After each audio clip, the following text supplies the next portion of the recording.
ጤና እንደምናቀው ለአገር እድገት ለአገር ብልጽግና ግብአትም ግብም ነው። ምክንያቱም ጤናው የተጠበቀ አምራችና ብቁ ዜጋ መፍጠር ነው የዚህ መንግስት አንዱ ስራ። በባለፉት ከለውጡ ዓመታት በኋላ የተሰሩ ስራዎችን ከማየታችን በፊት በሴክተሩ ከለውጡ በፊት የነበሩ ክፍተቶችን በጋራ እናያለን። ወቅታዊ ሁኔታዎችን ያላማከለ በተለይ የሰዎች የእድሜ ጣሪያ ከፍ እንደማለቱ አማካይ የእድሜ ጣሪያችን ከፍ ያለበት ሀገር ላይ በተለይ ደግሞ ተላላፊ ያልሆኑ በሽታዎች የጨመሩበት በፊት የጤና ፖሊሲዎቻችን ተላላፊ በሽታዎችን መከላከልን ብቻ ያማከለ የጤና ፖሊሲ የነበረበት ሲቀጥል ተቋሞቻችንና የተቋማት መዋቅር አደረጃጀት ደግሞ ያንን የሚመጥን ሆኖ ያልተሰራ በጤና ፋይናንስ በተለይ ለረጅም ጊዜ አገራችን የምትቸገርበት የነበረው ዘላቂ የጤና የፋይናንስ ስርዓት ያልተዘረጋበት የአገልግሎት ጥራት የአገልግሎት ተደራሽነት የአገልግሎት ፍትሃዊነት ደግሞ ጥያቄ ያለበት የሴክተሩ ክፍተት እንደነበር ለይተን ስራዎቻችንን መስራት ጀምረናል። አሁንም ብዙ ለውጦች በዚህ ውስጥ መመዝገብ ጀምረዋል። መረጃን ያማከለ መረጃ ለቁጥር ብቻ ሳይሆን ጥራት ያለው መረጃ እንዲሆን አንድ የሚመጣ መረጃችን ቆይቶ ሳይሆን ቀድሞ መተንተን ቀድሞ ምላሽ መስጠትና ቀድሞ ደግሞ መከላከል የሚያስችል መረጃ እንዲኖር በተለይ በዲጂታላይዜሽን እና በዲጂታል ስርዓቱ ላይ ሰፊ ችግር የነበረበት እንደነበረ አይተን ከፍተኛ ለውጦች በእነዚህ ማድረግ ጀምረናል። በመንግስት ብቻ ሳይሆን የጤናን ባህሪ እንደምናቀው የሰዎች ጤና መጠናከር እንድንችል በመንግስትና በግል አጋርነት ላይ የነበረ ትልቅ ስብራት እንደነበረ ይታያል። ከዚህም አንፃር በደንብ ታስቦበት ፖሊሲያችንን ለ30 ዓመት ቆይቶ የነበረው ፖሊሲያችን እንደ አዲስ እንዲከለስ ተደርጓል። የነበረን የጤና ፖሊሲ መከላከልን ብቻ ያተኮረ ከመሆኑ አንፃር በተለይ ደግሞ አገራችንንና ወቅቱን አህጉራዊና ዓለም አቀፍ የጤና ለውጦች በሚያሳዩት መሰረት ተቀርጾ መከላከልና አክሞ ማዳንን የጨመረ የጤና ፖሊሲ ተቀርጾ ወደ ተግበራ ገብተናል። ተቋሞችን ስንመለከት የተቋማት ግንባታ በተለይም ደግሞ ወቅቱን የሚመጥኑ ፖሊሲዎቻችንን ታች ማውረድ የሚያስችሉ የተቋማት ግንባታ በሰፊው ተሰርተዋል። ለምሳሌ ያህል ለመጥቀስ የጤና አገልግሎትና አስተዳደር ቁጥጥር አዋጅ እንደ አዲስ ተከልሷል። የኢትዮጵያ መድኃኒት አቅርቦት አገልግሎት እና የመድኃኒት ፈንድ ማቋቋሚያ አዋጅ ተሰርቷል። የጤናው ሴክተር የተለያዩ ተቋማት በተለይ የነበሩትን እንደ አዲስ ማደራጀት በተለይ ደግሞ የተቋማት ግንባታው ዘላቂ እንዲሆን ተደርጎ ስራዎች ተሰርተዋል ማለት ነው። የጤና የጀርባ አጥንት የምንላቸው ውስጥ አንዱ የመሰረተ ልማት ስራ ነው። በመሰረተ ልማት ያሉ ለውጦችን ብንመለከት በጤናው ሴክተር ከለውጡ በፊት የነበሩት የመንግስት ተቋማት 19000 አካባቢ የነበሩ ሲሆኑ እነዚህኑ ያህል ደግሞ ጥራታቸው በጣም ዝቅ ያለ የነበረ ወቅቱን የማይመጥኑ በተለይ በኮቪድ ሁላችንም እንዳየነው የሀገራችንን ትልቅ ስብራት ፊት ለፊት ያወጣ ጫና የነበሩን ተቋማት ነበሩን። እነዚህን ተቋማት በተለይ ከተደራሽነት አንፃር ወደ 21290 ከፍ ማድረግ የተቻለ ሲሆን እነዚህ የነበሩን ደግሞ የበለጠ የማጠናከር ስራ ተሰርቷል። በጣም ትልቅ እመርታ የተመዘገበበት ግን በጤናው ሴክተር የግሉን ዘርፍ አስተዋጽኦ እጅግ መጨመር ነው። ብንመለከት ከለውጡ በፊት ከ7000 አካባቢ የነበሩ የግል ተቋማት ያሉን ሲሆን በአሁን ሰዓት ወደ 31451 በየጊዜውም አዳዲስ ቁጥሮች እየተጨመሩ ያሉ ተቋማት ጨምረዋል ማለት ነው። እንደው በተቋም ውስጥ የመጡ ለውጦችን በጥቂቱ ብንመለከት ከ70 ዓመት ያህል ድረስ አንድ የኦክሲጅን ፕላንት በጣም ብዙዎቻችን በኮቪድ በጣም ስለምናስተውሰው አንድ ኦክሲጅን ፕላንት ነበረ በአገር አቀፍ ደረጃ የነበረን እሱም በግል የነበረ ተቋም ማለት ነው። ከዛም በኋላ በለውጡ በፊት በመንግስትና በግል ጥምርታ ከተመለከትነው ወደ 11 የነበሩ ተቋማት ሲሆኑ በመንግስት የነበረው 3 ዛሬ ላይ ግን ከ56 በላይ በዚህ በ6 ወር ደግሞ ከ26 በላይ የጨመርናቸው የኦክሲጅን አቅርቦት ተቋማትን ጨምረናል ማለት ነው። በአጠቃላይ የሁለቱ አንድ ላይ ግን ከተመለከትን በመንግስትና በግል ወደ 84 ተቋማት የኦክሲጅን አገልግሎት እንዲመጣ አድርጓል። በጽኑ ህሙማን በተመላላሽ ሕክምና በድንገተኛ ሕክምናው ተመሳሳይ የመሰረተ ልማት ለውጦች ተደርጓል።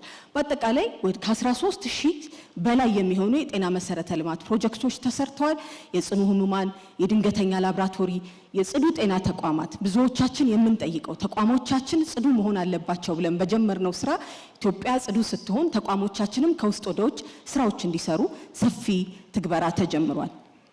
ሌላኛው የሴክተሩ የጀርባ አጥንት የሆነው ግብአት ነው። ግብአቶችን በተለይ የመድኃኒት የክትባት የሌሎችም የጤና ግብአት የምንላቸው ምርታቸውን አቅርቦትንና ቁጥጥርን ሰፊ ትኩረት ተሰጥቶ እየተሰራበት ነው የሚገኘው። የጤና ግብይት ወይም ደግሞ ገዝተን የምናቀርባቸው መድኃኒቶች ለህብረተሰባችን ሲታይ ከለውጡ በፊት ወደ 14 ቢሊዮን ነበር በአመት የሚገዛው። የባለፈውን አመት ብቻ ስንዘጋ ወደ 52.3 ቢሊዮን የሚሆኑ ግብአቶችን ገዝተን ይሄንን ለየት የሚያደርገው ምንድነው ደግሞ 70%ን የአገራችንን የመድኃኒትና የግብአት አቅርቦት የሚያቀርብልን የኢትዮጵያ መድኃኒት አቅርቦት አገልግሎት መንግስታዊ ተቋም መሆኑ ነው። በተለይ ዓለም አቀፍ ጫናዎች ሲመጡ የዚህ ተቋምና የዚህ አይነት አሰራር ዋና ግብአቱን ብዙዎቻችን የተመለከትንበትና ኢትዮጵያም ዝግጅቷን ለሉዓላዊነት በጤና ሉዓላዊነት የሰራችበት ተቋም ነው። የመድኃኒት ስርጭት መጠኑን በዛው ልክ በተለይ ደግሞ የምንገዛና የምናቀርባቸው መድኃኒቶችን ስንመለከት 8% ብቻ ነበረ ከአገራችን ምርት ውስጥ ድርሻ የነበረው። በአሁን ሰዓት ላይ 44% አካባቢ የመድኃኒት ድርሻ ወይም ደግሞ የግብአቶች ድርሻ በራስ አቅም በራስ ተቋማት ተመርተው የሚቀርቡ መሆናቸው የጤና ሉዓላዊነትን በደንብ አረጋግጦ የሚያሳይ ነው።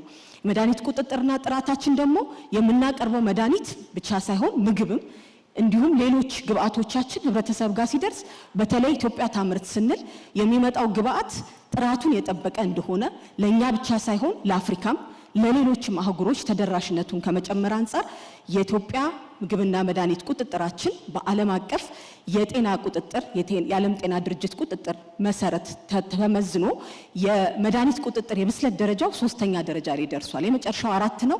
ኢትዮጵያ አታቆምም። ወደዚህኛውም ያለውን ጉዟችንን አጠናክረን እንሰራለን።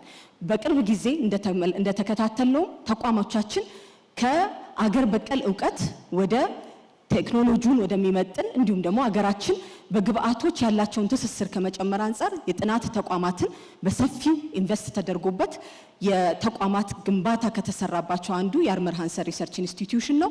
በአዲስ ዘመናዊ ላቦራቶሪዎችና በአዳዲስና ብቃት ባላቸው ባለሙያዎች እንዲደራጁ ተደርገዋል ማለት ነው።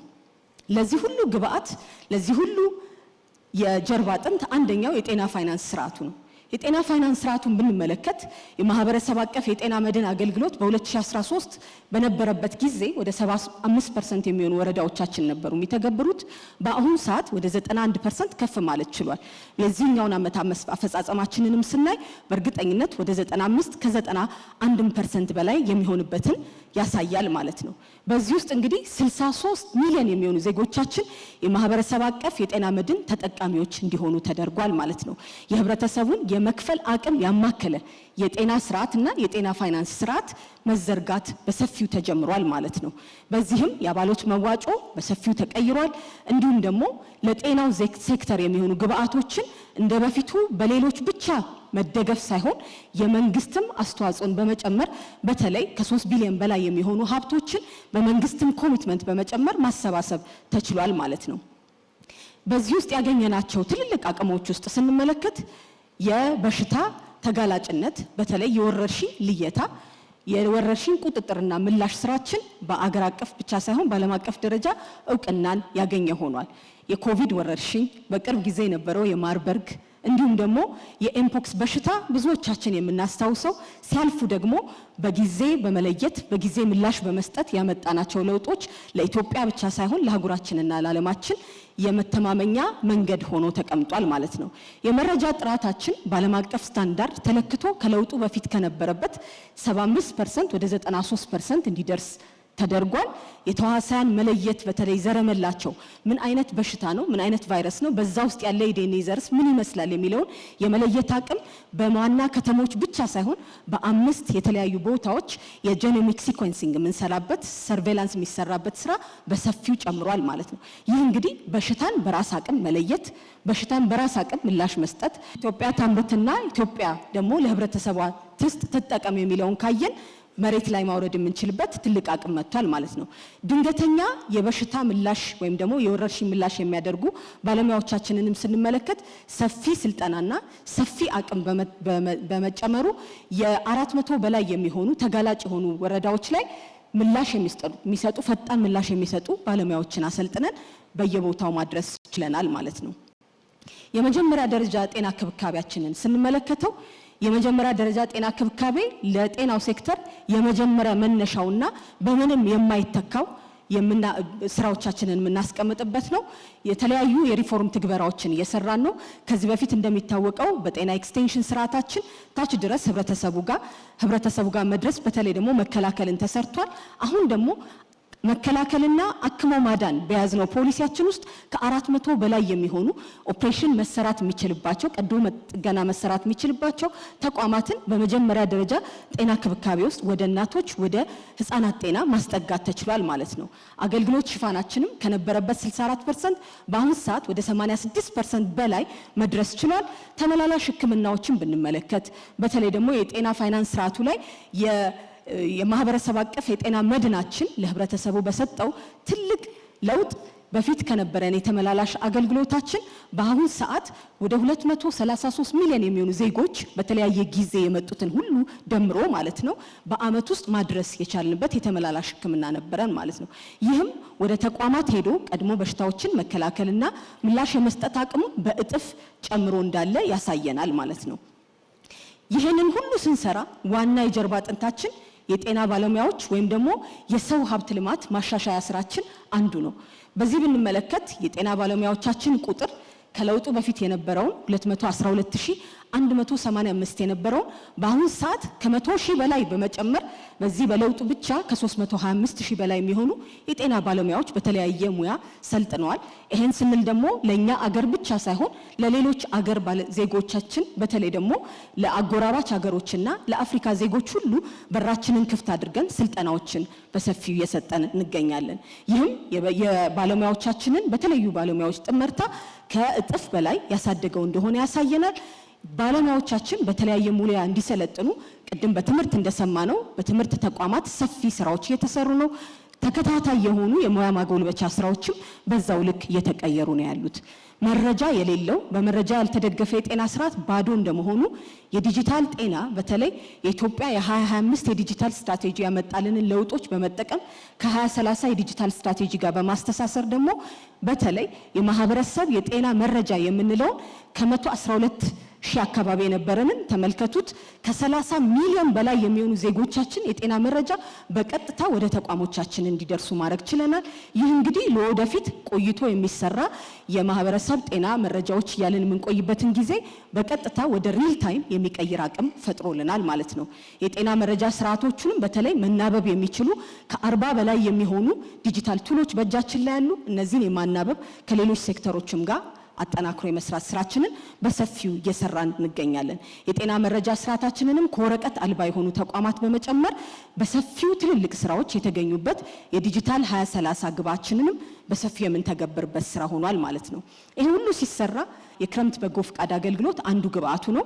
የነፃ የጤና ምርመራ ብቻ ብንመለከት በአመት ውስጥ ከ19.5 ሚሊዮን በላይ የሚሆኑ ዜጎች ቢያንስ አንድ ጊዜ የመከላከል የጤና ስርዓት እንዲያገኙ በክረምት በጎ ፍቃድ ውስጥ ማድረግ ተችሏል።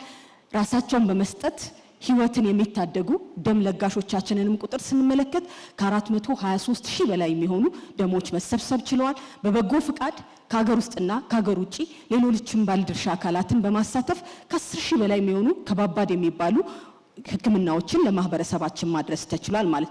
በዚህ ምን መጣ ካልን ጥቂቶቹን ብቻ ለማየት በእናቶች ጤና ዙሪያ ላይ አንዱ አሳያችን ስለሆነ በተቋማት ውስጥ የሚወልዱ የክትትል የሚያደርጉ እንዲሁም ደግሞ በባለሙያ የወለዱ እናቶቻችን ስንመለከት በጣም ሰፊ የሆነ ለውጥ እንዳለ ያሳየናል።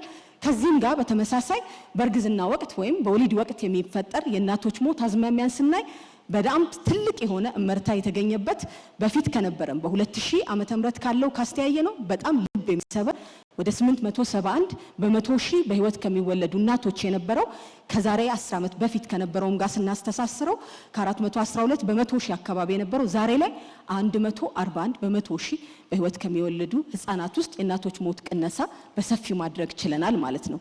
የህፃናት የምግብ ስርዓቱንም የኢትዮጵያ የራሷን ሉዓላዊነት ከምታስመዘግብበት አንዱ ስራ የምግብ ስርዓት ከመሆኑም አንፃር የህፃናት የስርዓተ ምግብ ሁኔታ አዝማሚያዎችም በጣም ትልቅ ለውጥ እንዳዩ ያሳየናል። የህፃናት ሞት አዝማሚያም እንደዛው ማለት ነው። በጨቅላ ህፃናትና ከ5 ዓመት በታች ያሉ ህፃናትን ስንመለከት ማለት ነው።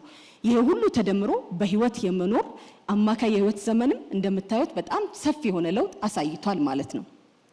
የጤና ዲፕሎማሲ የተለያዩ ስራዎች የኛን ሀገር ብቻ ሳይሆን የአህጉራችንን ድምጽ በመውሰድ በዓለም ጤና ጉባኤዎች እንዲሁም በአገር አቀፍና በዓለም አቀፍ በአህጉር አቀፍ ስራዎች ላይ የኢትዮጵያን ሳይሆን የሀገራችንን የአፍሪካን የአህጉራችንን ድርድሮችን መምራት ማጸደቅም ስራ በሰፊው የተሰራበት ጊዜ ነው። ይህንንም አጠናክረን እንቀጥላለን። ቀጣይ የትኩረት አቅጣጫዎቻችን ምን ይመስላሉ ካልን ኢትዮጵያ ጠንካራ የመጀመሪያ ጤና ክብካቤ ያላት በጤና ሉዓላዊነቷን የምታስመሰክር የምትቀጥል ከዛ በተጨማሪ በጤና ቱሪዝም ብዙ ጊዜ ከሀገራችን ውጪ ብዙዎች የሚወጡበትን ስራ የማጠናከር ወይም ደግሞ የመቀነስ ስራ በጣም የምንሰራበት ይሆናል ማለት ነው። የመጀመሪያ ደረጃ ጤና ክብካቤያችንን ሁለንተናዊ ማድረግ፣ ብቁ የጤና ባለሙያዎችን መፍጠር፣ የጤና ሰራተኞቻችን ስልጠና ምርታማነትን መጨመር፣ የማትጊያ ስርዓታቸውንም ማጠናከር የትኩረት አቅጣጫችን ነው። የዲጂታል ጤና ማስፋፋት ስራችንም ከዲጂታል 2030 ስትራቴጂ ጋር በጣም አጠናክረን የምንቀጥልበት ወረቀት አልባ የሆኑ ተቋማትን መረጃዎችን ሪል ታይም እንዲሆኑ የማናበብ ስራ እንሰራለን። የሀገር ውስጥ ምርታችንን ዛሬ የጀመርንበትና የደረስንበት ላይ ሳንዘናጋ አጠናክረን የምንቀጥልበት ይሆናል። ዘላቂ የጤና ፋይናንስ ስርዓት በመዘርጋት ደግሞ በተለይ በጤና መድን የሚሸፈኑ ህብረተሰባችንን ቁጥር መጨመር፣ በጤናው ዘርፍ ደግሞ የተለያዩ ሪፎርሞችን የጤናው ዘርፍ እንደ ሪፎርም ተግባሪነቱ በማፋጠን የስነ ምህዳር ግንባታውን ያጠናክራል። በሜዲካል ቱሪዝም በአገር ውስጥ እርስ በርስ የምንቀባበልበት ከዛ በተጨማሪም ደግሞ ከሜዲካል ቱሪዝሙ የውጭ ሀገር ሪፈራልን የምንቀንስበት ግብ አስቀምጠናል። እጅግ አድርጌ አመሰግናለሁ።